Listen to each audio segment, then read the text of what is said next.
Hey, I'm James from Dad BBQ, and today we are making tacos al pastor on the Kamado Joe using the JoeTisserie. Check this out.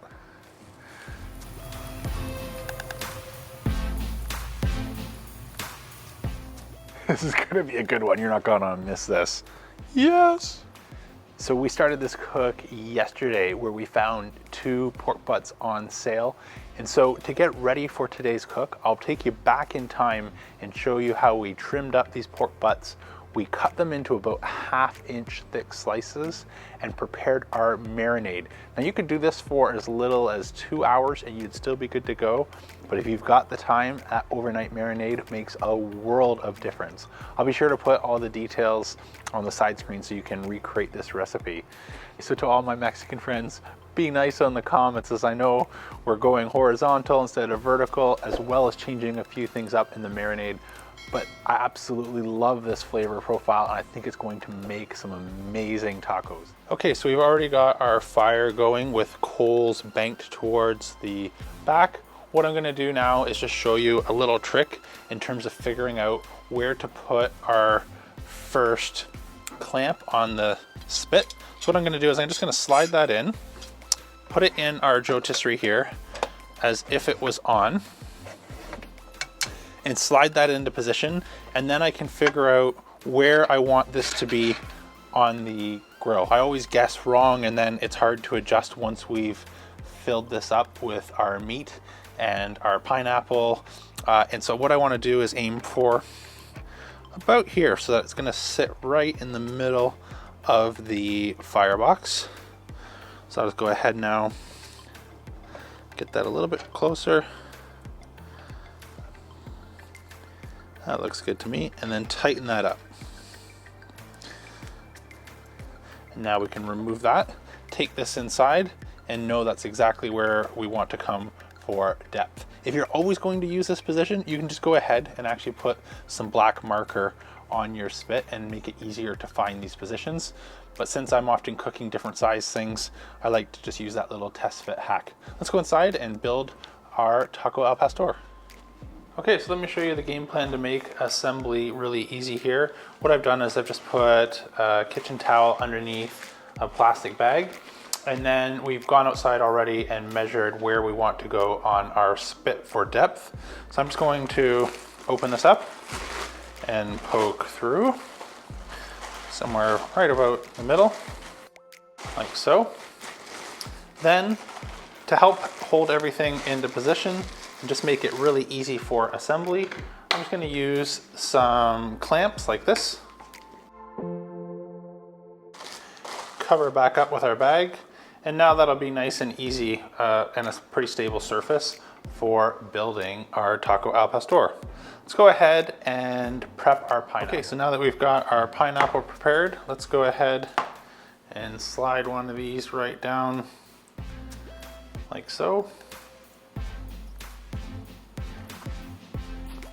And then we'll start building our tacos.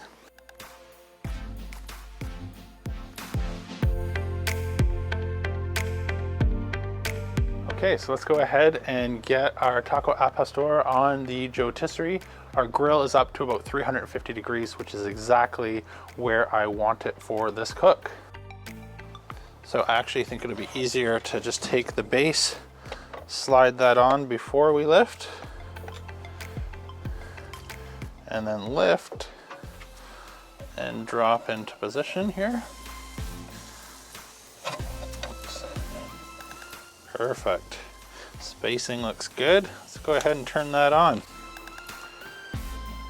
Oh, we are in business, folks. So normally I would like to use a meter probe or something like that, but since we've cut this into a whole bunch of small pieces, there will be air gaps, and I'm not sure we'll get an accurate reading. So the plan is we're gonna go about 350 degrees for 2-3 hours. Keep an eye on it, see if we have to come carve off any of the scraggly bits or bits that are burning. And since if you were doing this vertically, the idea would be just to continue to slice as you need to make tacos, but everyone's gonna eat at the exact same time. So if we're not able to get enough charred bits, what I plan to do is just throw the wok in over the fire right at the end and crisp up the inner pieces. Anyways, that's the game plan. Let's go ahead and close this up and we'll see you in a couple hours.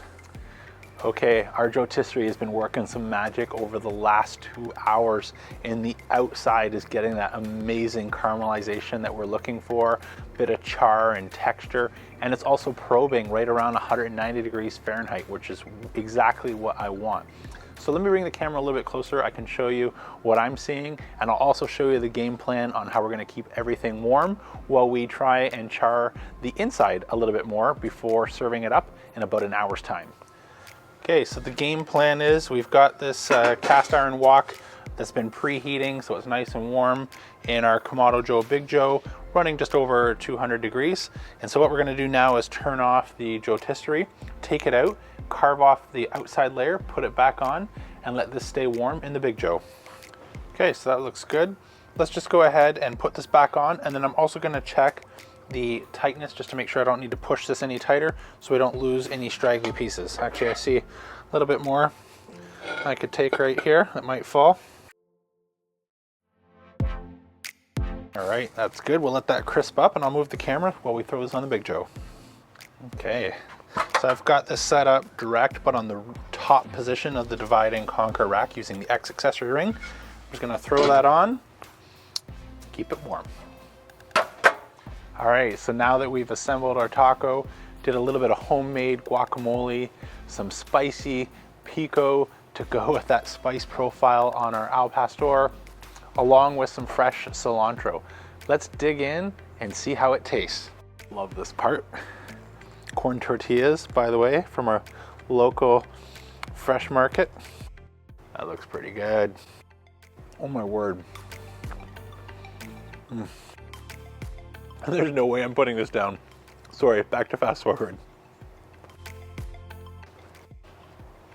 I'm speechless. That is phenomenal. You need to try this. It is incredible. Can't believe that we made that at home. Simply amazing. I really do hope you try this one. It is awesome. I hope you really enjoyed today's video. If you did, please let YouTube know by smashing that like button, or let me know by hitting subscribe and turn on the notification bell to catch future videos. If there's something else you'd like to see me cook, or a question that you've got about cooking over fire, go ahead and let me know in the comments down below, and I'll try and make that in an upcoming video. Until next time, I'm James from Dad BBQ signing off, and don't be afraid to fire it up.